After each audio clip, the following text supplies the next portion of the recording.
ذلك الكتاب لا ريب فيه هدى للمتقين الذين يؤمنون بالغيب ويقيمون الصلاة ومما رزقناهم ينفقون. السلام علیکم ورحمۃ اللہ وبرکاتہ. کیسے ہیں آپ سب لوگ؟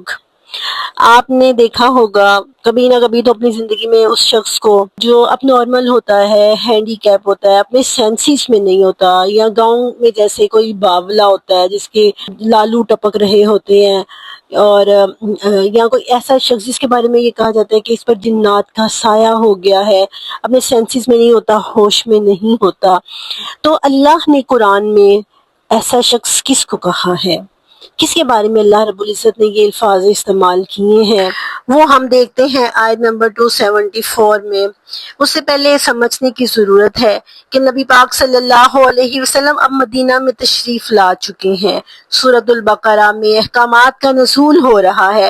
ہم دیکھ رہے ہیں کہ آیت نمبر 260 سے لے کر 274 تک اللہ رب العزت ایک بڑے اہم پہلو کی طرف توجہ دلا رہے ہیں. بات شروع کہاں سے ہوئی؟ یہاں سے کہ تمہاری ضروریات زندگی سے جو مال بچ جاتا ہے اس کا تم نے کرنا کیا ہے. آج تو ہم کہیں گے کہ ہماری ضروریات سے کبھی کچھ بچا ہی نہیں ہے، جبکہ ایسا نہیں ہوتا.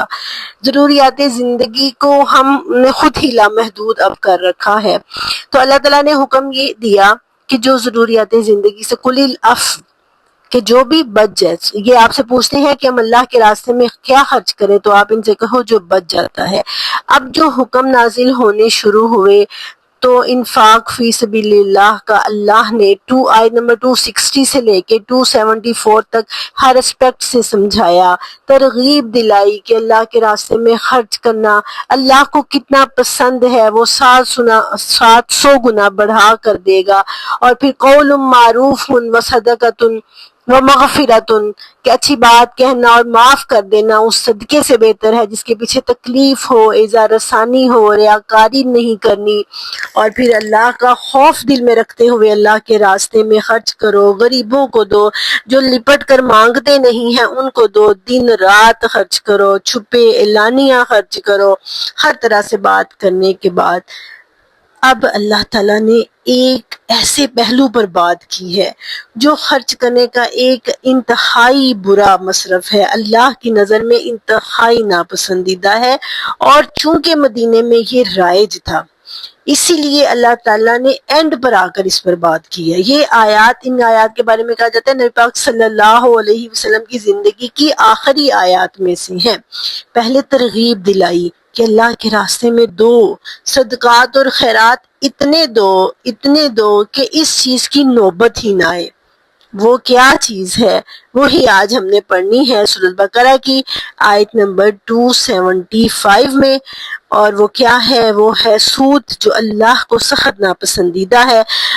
آئیے دیکھتے ہیں آیت نمبر 275، اور پھر ہم بات کریں گے کہ یہ اللہ کو اتنا زیادہ ناپسندیدہ کیوں ہے، کہ اللہ نے اس گناہ پر جہنم کی وعید سنائی ہے. آپ یقین کریں، اور کسی گناہ پر اللہ تعالیٰ نے ایمان والوں کو آگ میں ڈالنے کا نہیں کہا، لیکن اس گناہ پر اللہ نے اس گناہ کے مرتکب ہونے والوں کو اللہ تعالیٰ نے جہنم کی وعید سنائی ہے.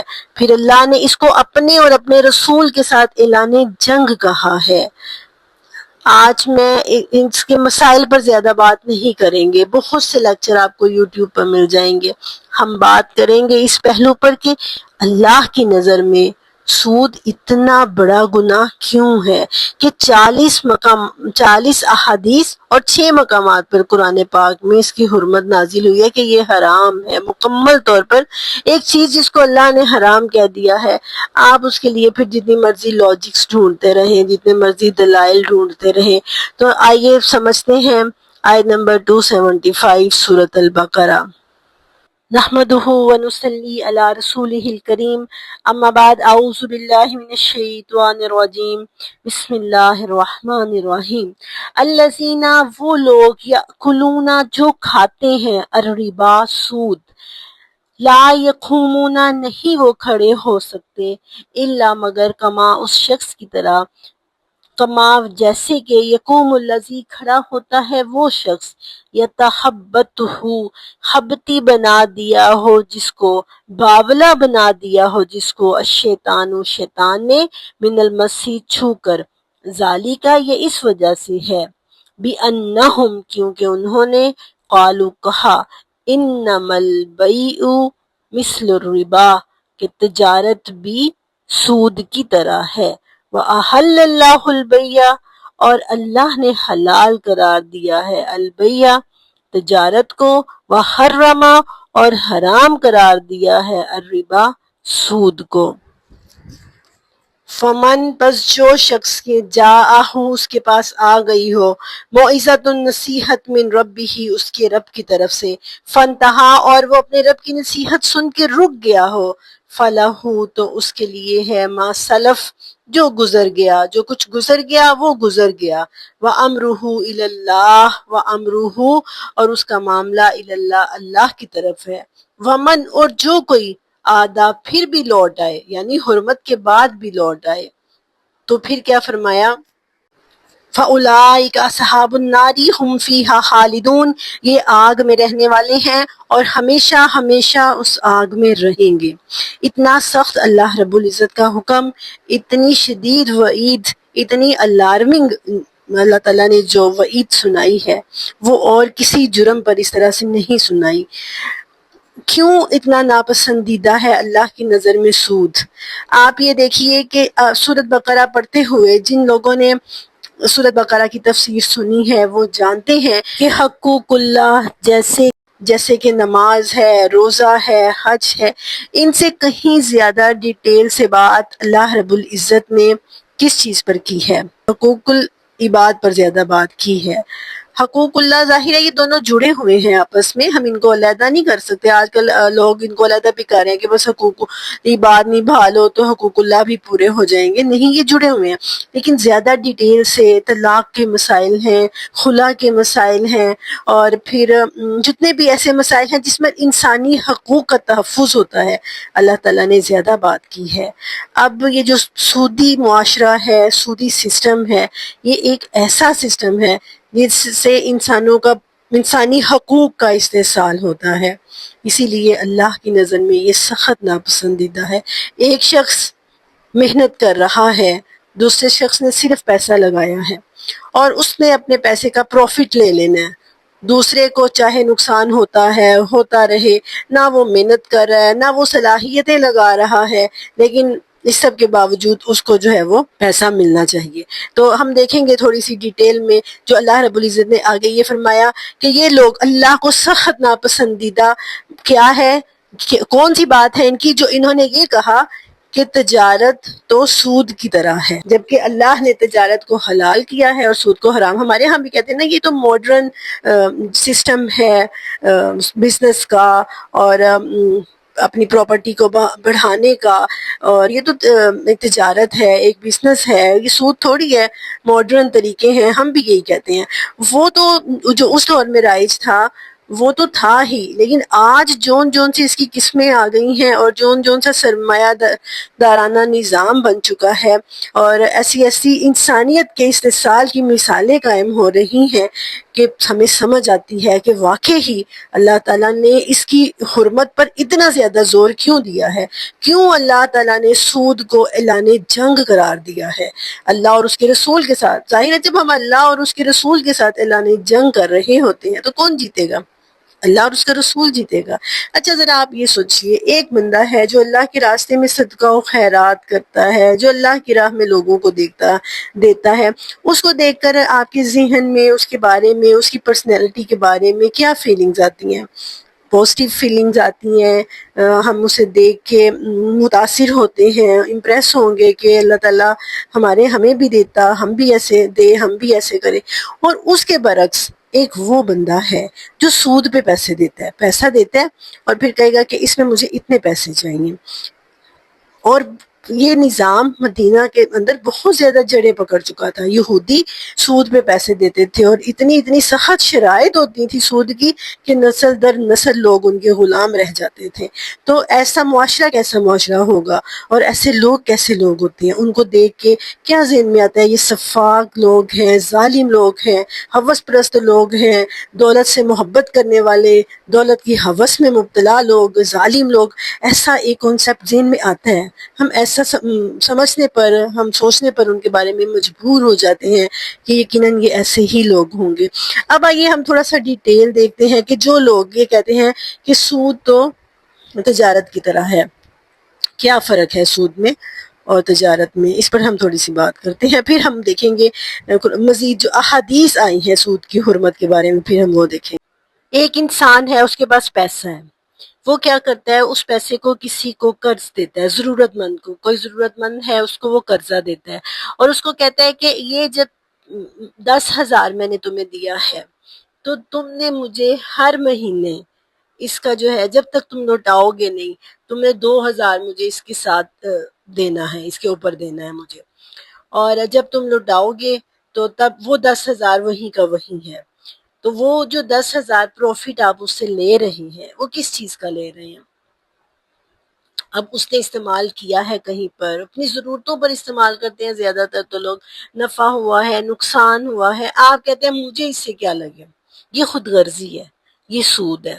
اس کے برعکس آپ کا پیسہ تو بڑھتا جائے گا، آپ تو آلریڈی امیر ہیں، آپ کے پاس اور پیسے آ جائیں گے تو امیر امیر ہوتا جائے گا اور غریب غریب تر ہوتا چلا جائے گا، آپ کا غلام بن جائے گا، وہ آپ کے انڈر آ جائے گا. تو یہ چیز جو ہے یہ سود ہے. اس کے برعکس آپ کے پاس پیسہ ہے، کوئی غریب ہے، ضرورت مند ہے، آپ اس کو کہتے ہیں بھئی یہ میرے پاس پیسے ہیں، میں کوئی کام نہیں کر سکتا. ایسے کرتے ہیں کہ میرا پیسہ ہوگا، تمہاری محنت ہوگی، جو پروفٹ آئے گا نفع اور نقصان کے بعد وہ ہم دونوں میں ڈیوائیڈ ہو جائے گا. تو یہ ہے تجارت جو اللہ تعالیٰ نے جائز قرار دی ہے. ایک بندے کا پیسہ ہے، دوسرے بندے کی صلاحیتیں ہیں، یا دونوں مل کے پیسہ لگاتے ہیں، دونوں مل کے صلاحیتیں بھی لگا رہے ہیں، تو یہ چیز جو ہے یہ کاروبار میں آ جاتی ہے.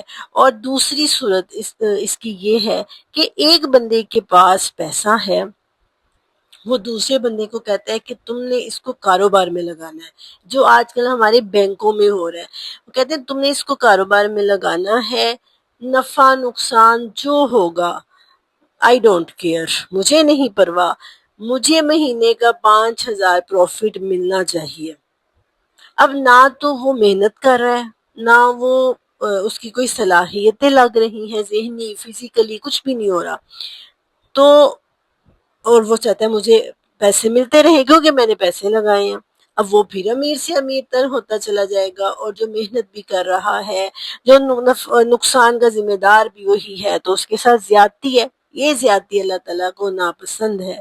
اب کیا ہوگا کہ ایک بندہ جو ہے وہ عیاشی کر رہا ہے، وہ جو ہے وہ آرام سے فارغ بیٹھا ہوا ہے، اس نے بس پیسہ لگا دیا ہے. اب وہ تو اس کا خالی دماغ ہے تحریب کاری اور عجیب قسم کی سازشیں اور پلاننگز میں لگا ہوا ہے، اور وہ ایک بندہ جو ہے وہ محنت کر رہا ہے. تو تجارت جو ہوتی ہے، تجارت کے ذریعے معاشرے کے اندر کاروبار پروان چڑھتا ہے، لوگوں کو روزگار کے مواقع ملتے ہیں، لوگ فزیکلی ایکٹیو ہوتے ہیں، مینٹلی ایکٹیو ہوتے ہیں، کو روزگار کے مواقع ملتے ہیں. لیکن سود جو ہے اس سے پیسے کی جو گردش ہے وہ رک جاتی ہے، امیر امیر تر ہوتا چلا جاتا ہے اور غریب غریب ہوتا چلا جاتا ہے.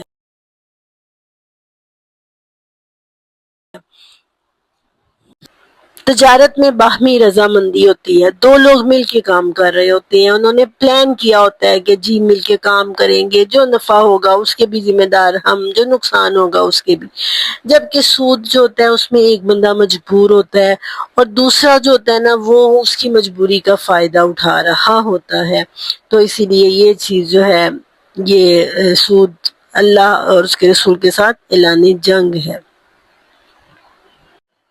اور پھر یہ کہ پروفٹ کم ہے، زیادہ ہے، بغیر محنت کے ملنا ہی ملنا ہے، جبکہ تجارت میں ایسا نہیں ہوتا. تو یہ فرق ہے تجارت اور سود کا، بیسک یہی فرق ہے، اس کے علاوہ اور بھی ہو سکتے ہیں۔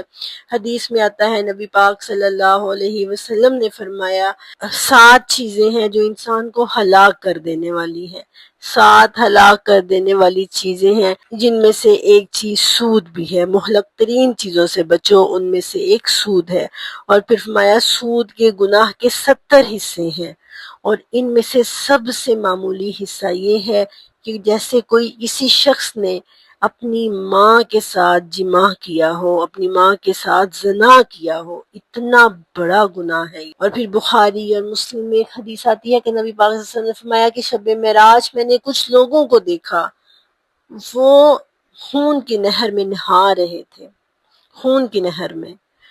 جب وہ کناروں پر آتے تھے تو فرشتے بیٹھے ہوتے تھے پتھر لے کر، وہ پتھر ان کے منہ میں دھنسا دیتے تھے، ان کے منہ میں ڈال دیتے تھے، اور جسے وہ چیخو پکار کرتے تھے، اور پھر واپس ان کو اس نہر میں بھیج دیتے تھے۔ آپ صلی اللہ علیہ وسلم نے پوچھا یہ اس نہر کا قیدی کون ہے، خون کی نہر کا قیدی کون ہے؟ تو فرشتوں نے فرمایا کہ یہ آپ کی قوم کے سود خور لوگ ہیں۔ اس طرح اور بہت سی احادیث ہمیں ملتی ہیں۔ یہ ٹاپک ابھی چلتا رہے گا آگے، ابھی 3-4 آیات ایسی ہیں جن میں ہم نے سود پر ہی بات کرنی ہے۔ تو اللہ سے دعا ہے کہ اللہ تعالی ہمیں سود سے بچنے کی توفیق عطا فرمائے، اور اپنے راستے میں صدقہ و خیرات کرنے والوں میں ہمارا شمار کرے۔ آمین۔ وآخر دعوانا ان الحمد للہ رب العالمین، وما علینا الا البلاغ المبین۔